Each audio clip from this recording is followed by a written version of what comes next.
Bonjour tout le monde et bienvenue, j'espère que vous allez bien. Si vous en avez du chou-fleur, je vous propose donc cette manière de le cuisiner, approuvée chez nous même par les enfants, recette croquette de chou-fleur sans friture, plus saine et délicieuse, avec astuce pour retirer sa forte odeur.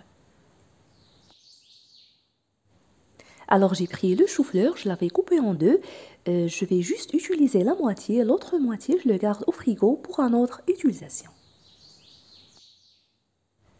Je retire cette partie dure à l'intérieur. Voilà. Puis je vais les mettre dans cette casserole. Je vais les faire cuire dans l'eau bouillante ou à la vapeur, en ajoutant bien sûr un peu de sel, jusqu'à ce qu'elles soient tendres.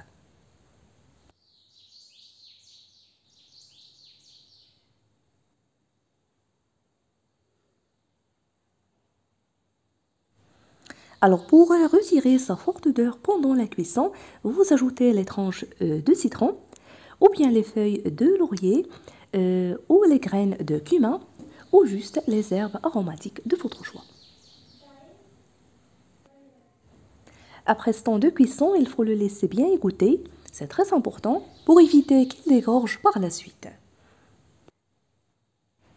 J'ai pris un demi-oignon avec la coriandre fraîche, je les coupe finement.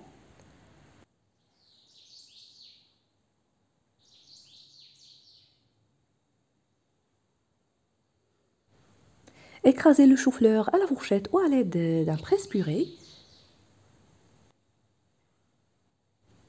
J'ajoute dessus l'oignon avec la coriandre coupée finement, puis le fromage râpé.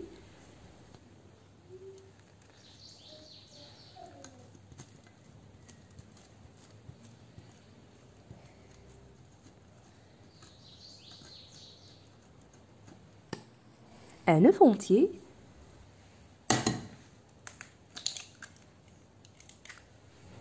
Puis l'ail en poudre, petite cuillère. Si vous ne l'avez pas, vous ajoutez 2 gousses d'ail écrasées. Petite cuillère de poivre. Et à peu près 3 grandes cuillères à soupe de chapelure.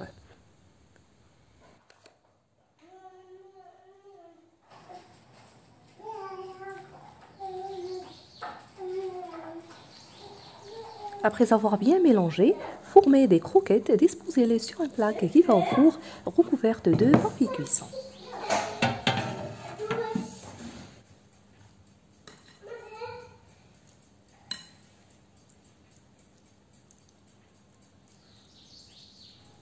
Pendant ce temps, j'ai mis mon four à chauffer à 200 degrés.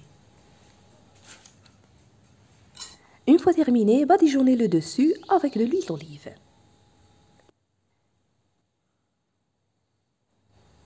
Une fois terminé, enfournez-les pendant environ 15 à 20 minutes jusqu'à ce qu'elles soient bien dorées. Les voilà après la cuisson, ça sent vraiment bon, avec une très belle dorure. Je les ai servis avec du fromage aux herbes non salées. N'hésitez pas à tester le chou-fleur de cette manière, une recette à faire et à refaire. S'il vous a plu, n'oubliez pas le pouce bleu, le partage et de me laisser vos commentaires. Je vous remercie de suivre la vidéo, je vous souhaite un très bon appétit et je vous retrouve prochainement.